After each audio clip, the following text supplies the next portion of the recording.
Kanongera ngo ikaze uwo mukunzi wacu wakoze subscribe nawe utarayikora ni kano kanya ugiye tuyikora kugira ngo tujye twibanira mu buzima n'ibiganiro byacu bya buri munsi.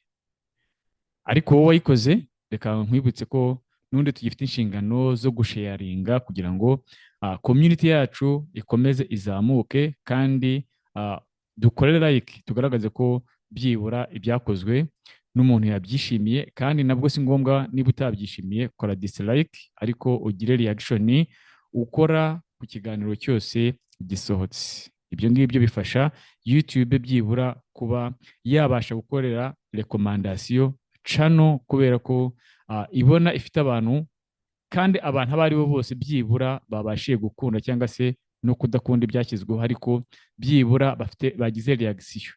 Noneho dusangire ibitekerezo cyangwa se uduhe ibitekerezo byawe unyuze muri comment.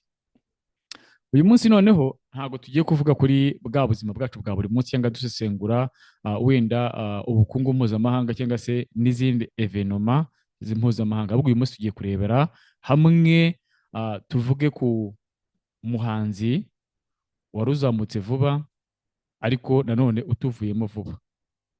Ubwo ndavuga uwo bita Gogo waririmbye Blood of Jesus.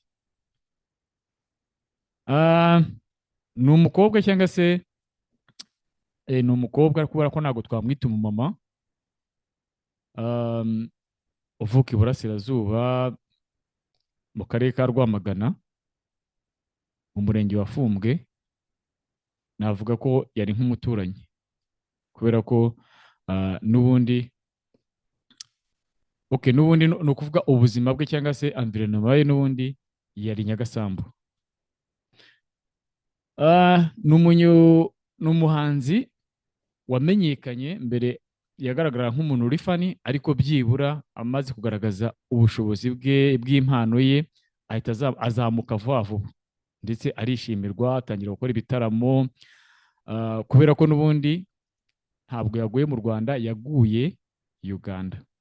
Ariko none icyo tugiye kurebera hamwe yahageze ate, ese ubwo bwamamare bwe byibura bwari bumugejeje kuki ukurikije wenda abaturanyi cyangwa se n'abamuzi neza uko babisobanura, cyangwa se mbese iyo uganiriye n'abantu batandukanye bashobora kuba bamuzi babivuga gute. Mbere na mbere yagaragaye kuri YouTube yitwa Rwemembabazi. Ni umugabo cyangwa se ni umunyamakuru ukunzwe cyane, wakunzwe kuri televiziyo y'u Rwanda, ugira uruhare mu kuzamura byibura abantu bafite impano, cyangwa se hari n'abantu baba badafite impano ariko bafite akavuga ati reka njye kuvuga. Afite n'ikiganiro bita Inkuru Yanjye, iyo ugezeho ukavuga iby'inkuru yawe hari igihe uhabonera umugisha ndetse ukahabonera abavandimwe n'umuryango mushyashya. Nawe rero yagiye ku Nkuru Yanjye, yagiye kuri Rwemembabazi, arangije agaragaza impano ye, avuga n'ubuzima bwe, uburyo yabayeho adakunzwe. Noneho nyuma yo kugaragaza impano ye abantu baramukunda, ndetse mu ndirimbo ye yitwa Blood of Jesus hari umuntu cyangwa se umuntu twakwita umu influencer cyangwa se umuntu, ni ukuvuga ngo ni nk'umuproducer, ni umuproducer d'abord, nuko wenda afite utuntu twinshi anyuza kuri YouTube ye, niho tujya kugaragara nk'aho turi funny, ariko noneho ashyiramo beat idasanzwe. Umuntu bamwita Key Finesse, ni umu South African ufite YouTube channel ye yitwa Key Finesse. Afite YouTube channel byibura ifite abasubscribers barenga 3,000,000. Ntekereza ko uwo muntu ari we watumye Gogo agira hiti ikomeye cyane. Ariko nanone akenshi na kenshi nubwo twavuga ko wenda batayiboneramo amahirwe arambye, ariko buriya Gerard Mbabazi noro wazamuye n'umuntu bita Dore Imbogo, uwo bita Vava. naho yari yazamutse vuba, nubwo wenda uko yibrandinze atari ko yari yakomeje, ariko yari yazamutse vuba aramenyekana. Indirimbo yari yaririmbye yitwa Dore Imbogo irakundwa, gusa ikintu uhita wibaza hano ni uburyo nyine kuko abo ni abantu twavuga ko baba bazamutse ariko ari n'abavenerable, ari abantu nyine n'ubundi bafite status y'ubuzima idasobanutse neza, cyangwa se n'ubwonko wenda rimwe na rimwe butari kontorore neza nk'uko byagombye kuba bimeze. Uyu gogo rero yari afite, bigaragara ko cyangwa se banavuga ko yari afite ikibazo cy'igicuri. Urabizi ikibazo cy'igicuri kirefurekitinga cyangwa se kiba gifite uburyo cyatacinze ku bwonko ku buryo n'ibiba byose nyine aba ari ntuza. Ubwo burwayi buragenda bugatiripota ubwonko, umuntu akagwa mu buryo mu buryo butazwi, akaba unconscious cyangwa se nyine akaba ari ahantu hatazwi, mbese ameze nawe urabyumva ibimubaho ibigi byose buriya akenshi na kenshi nyine bimubaho, ntabwo aba afite ubushobozi bwo kubikontorora kubera ko ubwonko nyine ntabwo buba buri ku murongo neza. Nawe urabyumva nyine, uzumva umuntu ashobora gukubita urushyi ukamara nk'umunota wose utaramenya ngo uri hehe, utarasobanukirwa neza. Nyuma yo kumenyekana rero hahise hagaragara abantu bameze nk'abashaka kumutera inkunga, niba ariko nabivuga simbizi, either reka dukore ubusesenguzi turebe, twavuga ko bashaka kumutera inkunga cyangwa se kumushakaho opportunity, kuko byose birashoboka. Hari kuba barashaka kumutera inkunga, hari kuba barashaka kumushakaho opportunity ngo bamuzamukireho, wenda uko kumuzamukiraho ndavuga ko wenda bashobora kuba bazwi banamenyereye kuri social media, ariko izina ryabo ridashobora kugeneratinga amafaranga nk'uko bayageneratinga bari bafite gogo mu biganza byabo. Ngira ngo na Vava akimara kumenyekana, hari abashatse ngo cyangwa se abahise bibrandinga nk'abamanager biwe, abandi basobanura uburyo bamukunda cyane, ariko norumaroma sinibaza niba ko ino social media cyane cyane YouTube, kubera ko iriho abantu bari aba jobless benshi cyane batari bafite n'ubuzima, ariko uyu munsi amaze kubona ubuzima kubera YouTube, bafite amazu meza, bafite imodoka nziza, ndetse status y'ubuzima bwabo yahindutse. Wenda ikintu kitahindutse wenda ni status y'ubwonko, kubera ko n'ubundi buryo babitwara ntabwo baba buri hababuramo akantu bita values and ethical, kubera ko we uburyo bwose ashobora gukoreramo amafaranga, they don't care, they do. Kuvuga ngo mbese ahantu hose asikinga ashobora kubona opportunity, ubwo twabita abagorodi diga, kubera ko ntabwo niba udashobora kwita ku kintu gishobora kugira ingaruka kuri society, ubu umugorodi diga, ni ukuvuga ngo ibihombo by'abandi nta kintu na kimwe biba bikubwiye. Gogo yagize gutya agira brandi, ndibuka urumva ko n'ubundi naho yaguye, ntabwo yaguye mu Rwanda, yaguye mu gihugu cya Uganda, aho yari amaze iminsi mu bitaramo. Wabonaga ko abantu babikurikiraga online, byagaragaraga ko afite audience nini cyane yaje kumureba, abantu bakurikira utuntu tw'udukomedi. Hari umuntu ujya ukora amakomedi yo mu ndege, Gogo yabaga arimo, bakamwigisha icyongereza, uko icyongereza kivuze, akantu ke kagatrendinga cyane. Nk'umuntu wari ufite rero ikibazo kigendanye gikora ku bwonko, ntabwo nibaza umuntu cyangwa se wenda tuvuge umuntu wamufashe muri management ye, akamukura hano akamujyana hanze, akamukoresha ibitaramo, akaba yaramaze igihe kingana gutya, ese yaba yarageze asaba inama muganga y'uburyo ashobora gutereta uwo muntu, y'uburyo ashobora kumufata ibyo akeneye, igihe akeneye kuruhuka uko kingana, amasaha yemereye gukora n'ayatemereye gukora, mbese kugira ngo ubuzima bwe bukomeze bugende neza. Ese reka tureke icyo ngicyo. Ese igihe yari amaze n'ubwo bwamamare bwe byigeze bihindura ubuzima bwe n'akantu na gato, cyangwa se hari abantu byahinduriye ubuzima ahubwo bandi nyine bari bamufiteho inyungu kurusha kwe, ubumenyi bwe na audience no gukundwa kwiwe byakagombye kumugirira akamaro. Hari umuntu twaganiriye w'umucuti we rwose, w'umucuti we cyane, ahambwa ati ngewe buriya bwo twaraganiriye kuko twaburanaga kenshi, yambwiye ko byibura icyo bakora bashobora kumugurira umwenda ndetse bakamuha n'udufaranga dukeya tw'itike cyangwa se bakamugurira n'irindazi akitahira. Bivuze ko n'ubundi nubwo turi kuvuga ngo cyangwa se hari abantu bari kuvuga ngo bamukundaga ariko barabeshya, cyane cyane bano bo kuri social media barabeshya n'ababeshyi babi cyane. Bivuga kuvuga ngo bamukundaga kandi iyo ugiye kuganira n'abantu muri famiye ye nta kintu wenda nta nzu bamwubakiye cyangwa se ngo bigaragare ko byaba bari muri process kandi bakoreye amafaranga menshi kuva mu biganiro bye kugeza mu bitaramo bye, binjizaga amafaranga menshi.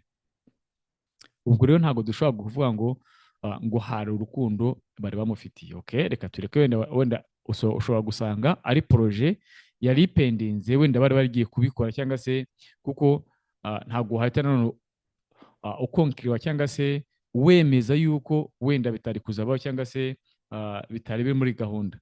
Ariko none reka turebe ese ubuzima bwe bwo bwari bumeze gute? Ese hari umushahara bari baramugeneye? Ese nyuma yo ko batamugenera wenda uwo mushahara, kuba ubuzima bwe ntabwo babukoreshaga cyane bakamufata nk'undi muntu uwo ari wese kugira ngo bakunde binjize? Urumva, niba akoze ikiganiro cyangwa se niba aririmbye indirimbo bagashyira ku macano yabo, binjizaga amafaranga menshi. Ese bigeraga batekereza ku buzima bwe? Okay, wenda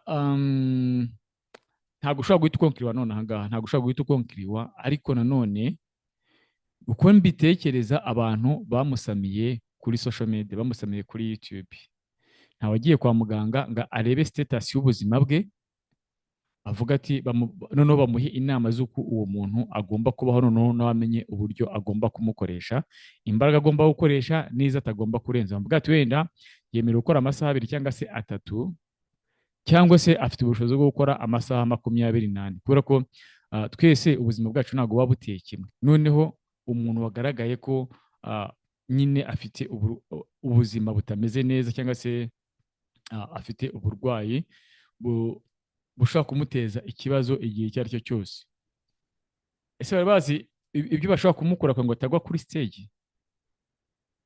Ni ukuvuga ngo ikigaragara cyangwa se niba ibyo bintu byose batari babizi, ikigaragara ni uko bamukoresheje cyane ubwonko bukananirwa, noneho yanakwitura no hasi nk'uko babivuga, ntabashe kurikavaringa kubera ko noneho byari byarenze igipimo. Ni ukuvuga ngo niba igihe cyose yari amaze Uganda yakoraga akazi ataruhuka, akaruhuka ari uko ashobora kuba yaguye gusa, icyo gihe urumva amahirwe y'uko ubuzima bw'uwo muntu yakomeza ni makeya, ni makeya cyane rwose. Abantu rero bego kuvuga nyine kubona umuntu mu vulnerable ngo nuko ubwonko bwawe bushoboye gukontorora ubwiwe, noneho ukamwagasesingaho opportunity zose ugakora ukabuzinga power y'imitekerereze yawe kuri we, ntabwo ari ikintu cyiza, ntabwo ari ikintu cyiza. Niyo mpamvu ntekereza ko abantu bari vulnerable baje bagahita babona bahita babamara ku social media, ntekereza ko wenda niyo mpamvu bataramba cyangwa se wenda hari ibindi bintu. Kuko ndibuka muri 2018 muri 2018 ndumva aribwo umugabo bita Gisupusupu yamamaye. Iyo aza kuba mu maboko atari meza cyangwa se ataza kuba mu maboko y'umunyembaraga, ntabwo Gisupusupu nawe ntabwo ntekereza ko byari kumugendekera neza, kubera ko n'ubundi ukurikije flow y'ubuzima bwe kuva yaba yakwamamara, ntabwo iyo flow yagenze neza ku buryo uvuga ngo yaza kuba amanagingwa n'umuntu usanzwe biba byarabaye ibibazo. None ukibaza ese kubera iki aba vulnerable bose bageze kuri social media bahura n'ibibazo? rega tutagiye kure nyakwigendera Pasiteri Theogene bana bo mubara ko ari umuvurinabure, nubwo wenda we yari muri gisata cyo kuvuga ngo hari level agezeho wenda yuko yari pasiteri, ariko noneho background yiwe urumva niba tuvuge niba yarazamuwe na social media mu buzima busanzwe, nyine yari umuntu wenda ugaragara ko status y'ubuzima bwe itameze neza, nawe ushobora kumushyiramo. None ukibaza ikibazo kiri hehe? Ikibazo ni ugukora cyane, ikibazo ni sosiyete idashaka abantu bavuye hasi ko bazamuka. Ikibazo kiri hehe ku bantu baba vulnerable bashobora kugira opportunity bitewe n'impano Imana yabihereye, wenda zari zarapfurikiranwe social media cyangwa se YouTube ikaza ikagaragaza ko na ba bantu nubwo bari hasi ariko hari ikintu bashobora kuganira sosiyete kandi sosiyete ikagikunda, ndetse hari icyo bashobora kumarira sosiyete. Kubera ko urugero wenda nka Gogo cyangwa se na Theogene ni abantu babiri bari bafite ikintu bakwigisha sosiyete, buri muntu wese yabigiraho. Kuko niba umuntu yavuga ati jye navuye mu bubobo akaza kubaka inzu y'amamiliyoni akagira gute, icyo ni ikintu cyiza cyakwigisha sosiyete. Niba Gogo yashoboraga kuririmba indirimbo y'Imana abantu bakishima kandi bakumva n'ubutumwa bwiza, ni umuntu wari ufite role nini apureyinga muri sosiyete, kubera ko yatangaga ubutumwa bwiza kandi noneho akaririmba n'indirimbo mu buryo nyine n'imiterere ye ukabona ko hajemo na entertainment. Ariko se nyine ikibazo kiri hehe? Ni ukuvuga ngo niba arafitemo ako kantu, aravuga ubutumwa bwiza, aravuga na entertainment, ni ukuvuga hari uburyo buri psychology therapy yakoraga wenda mu mibereho y'umuntu, y'abantu bamukundaga, mu kuba bamureba bakaruhuka, mu kuba bamureba bakagira ibibazo bimwe birengagiza. Wowe ukurikije, niba warakurikiranye amakuru ya Gogo uko yatangiye, uburyo yaje kuva mu mubiri, wowe jya muri comment utubwire wowe urabibona gute? Ese ntashobora kuba yararangaranwe? Ibyo ngibyo bikamutera cyangwa se bigatuma bigatuma yitaba Imana mu buryo butunguranye ariko butakagombye kuba bwakagombye kwirindwa. Jya muri komenti utubwire, gusa ntihagire umuntu ubyumva nabi. Wenda ahangaha turimo turakora ubusesenguzi, ntabwo turimo nta muntu turimo dushinja wenda ngo hari ikintu yagomba kuba yarakoze atakoze. Ariko nanone mu busesenguzi nubwo iyo kuvuga points zitandukanye, nabwo uba ugana kuri conclusion kugira ngo ubone conclusion hano, ariko kiri kufite factor ziri medical kuvuga ati uyu muntu yagomba kubaho gutya, yakoreshejwe gutya. Ciao ciao, hasta la vista.